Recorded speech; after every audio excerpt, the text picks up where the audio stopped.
March মাসেই বেশ কিছু অবাক এবং বিস্ময়কর তথ্যের মুখোমুখি হতে যাচ্ছে বাংলাদেশের দর্শক এবং পাঠকরা। এটা এ অর্থে বলা, মার্চ মাস থাকবে বিস্ময় ভরা একটি মাস। শুরুটা হবে, আপনারা জানেন যে আওয়ামী লীগ বলেছিল যে তারা মাঠে আসবে এবং সবাইকে নির্দেশনা দেয়া হয়েছে। ওই যে বললাম যে ক্রিকেটে যেমন টেস্ট খেলা হয়, তেমন এই মাসটিকে আওয়ামী লীগ ধরে নিয়েছে একটি টেস্ট মান্থ হিসেবে অথবা টেস্ট মাস। এ মাসে তারা বিশ্ববাসীকে দেখাবে যে অন্তর্বর্তী সরকার তাদের উপর যে নিষেধাজ্ঞা দিয়েছিল তাদের রাজনীতি করার অধিকার করতে দেয়নি, সেই ধারাবাহিকতা কি বর্তমান সরকার রাখছে নাকি উঠিয়ে দিবে না কি করবে, সেই অর্থে টেস্ট ম্যাচ। তারা এরই মধ্যে 7ই মার্চ, 17ই মার্চ এবং 26শে মার্চ ঘিরে বিভিন্ন কর্মসূচি তাদের যেই অভ্যন্তরীণ যে ফেসবুক গ্রুপ বা এগুলোতে ছড়িয়ে দিয়েছে এবং সফল করার জন্য বলেছে। আপনারা জানেন যে আজ শুক্রবারই একটি সকালে ধানমন্ডিতে মহিলা লীগের একটি মিছিল ছিল, সেখান থেকে 7 জনকে গ্রেপ্তার করেছে পুলিশ। তারা একটি মিছিল করছিল সেই মিছিল থেকে। তো মার্চ মাসে এটি বেগবান হবে এবং সেক্ষেত্রে বর্তমান সরকার কি ইউনূস সরকারের মধ্যে ধারাবাহিকতা রাখে নাকি উদার রাজনীতি, তারা যেটা বলছিল সব দলের রাজনীতি করার অধিকার, সেটিতে তারা থাকে, সেটি মূলত দেখবার একটি সময় এসেছে। আরেকটি বিস্ময়কর বিষয় হচ্ছে যে এ মাসে আপনারা জানেন যে আওয়ামী লীগের সিনিয়র নেতা যারা আছেন নাটক জেলে, তাদের জামিনের জন্য বেশ কিছু প্রক্রিয়া শুরু হবে। সেটিতে আসলে কেমন কি দেখা যায় সেটি একটি বিষয়। এবং যারা ভারতে রয়েছে আওয়ামী লীগের সিনিয়র নেতারা, তারা দেশে ফিরতে শুরু করবে এবং তারা আইনিভাবে মোকাবেলা করবে, ফলে তাদের উপরও কীরকম কী আচরণ করা হয় সেটিও একটি টেস্ট ম্যাচ থাকবে। এবং ওই যে বললাম 7, 17 এবং আপনার 26শে মার্চ, বেসিক্যালি 7ই মার্চ এবং 17ই মার্চে ধানমন্ডি 32কে ঘিরে আওয়ামী লীগের পরিকল্পনা রয়েছে।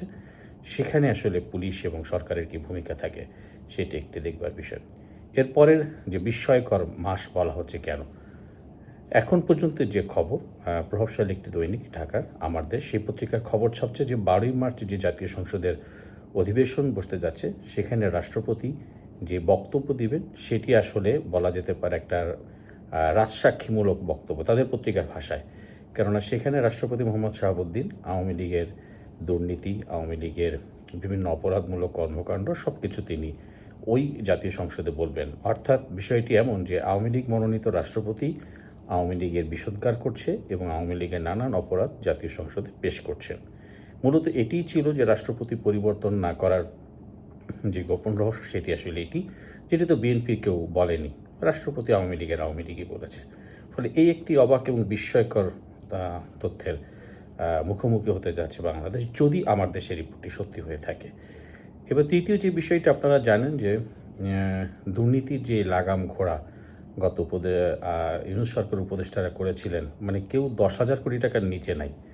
আমার মনে কোনো ব্যবসায়ী এরকম ইনকাম করে কিনা সন্দেহ আছে যে 17 মাসে 10,000 কোটি টাকা মিনিমাম, 10 থেকে 12,000 কোটি টাকা যদি হিসাব করে দেখেন, তাহলে প্রতি মাসে 800 থেকে 900 কোটি টাকা তারা শুধু দেশে পাচার করেছেন। এরা যদি 5 বছর থাকতো তাহলে কী করতো, শুধু সেই কথাটা চিন্তা করেন। যাক, মূল কথা হচ্ছে যে এই যে গংটা, এই গংদের বিরুদ্ধে দুদকে অভিযোগপত্র জমা পড়ছে এবং যদি যে বিস্ময়কর তথ্য যদি সত্য হয়, সেটি হচ্ছে অনেক উপদেষ্টার বিরুদ্ধেই দুর্নীতি দমন কমিশন তাদের দুর্নীতির তদন্ত করতে যাচ্ছে। সো এটি একটি খবর।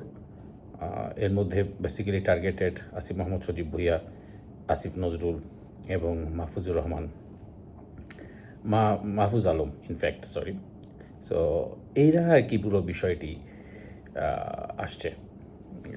সাবেক যে তথ্য উপদেষ্টা মাহফুজ, তার কথা বলা হচ্ছে, ফলে এদের নামগুলো চলে আসছে দুর্নীতির তালিকায়। সো তাদের বিরুদ্ধে কী রিয়াক্ট, আপনারা দেখবেন যে হাসনাত সার্জিসের আবেশ বর্তমান সরকারের উপরে বেশ বিষোদ্গার করছে। এটি করছে মূলত যেন যে দুর্নীতির দুদককে দিয়ে যেন তাদের দুর্নীতির খবরগুলো না প্রকাশ করে, এক ধরনের মানসিক চাপ করছে। কিন্তু সূত্রের খবর নিশ্চিতভাবেই এই গেল যে ইউনূস সরকারের উপদেষ্টাদের দুর্নীতির দুদকের জালে তারা ফাঁসতে যাচ্ছেন। সবচেয়ে আরও বিস্ময়কর তথ্য হচ্ছে ডক্টর মোহাম্মদ ইউনূসের বিরুদ্ধেও রাষ্ট্রদ্রোহী মামলা এবং দুর্নীতির মামলা হতে যাচ্ছে। তো সব মিলিয়ে বলা যায় মার্চ মাস একটি বিস্ময়ের মাস হিসেবে অপেক্ষা করছে সবার জন্য। দেখা যাক সেই বিস্ময়ের মাসে বিস্ময়কর তথ্যগুলো ঠিক কেমনভাবে বাস্তবায়ন হয় এবং কেমনভাবে তা দর্শক পাঠকের মধ্যে প্রতিক্রিয়া সৃষ্টি হয়।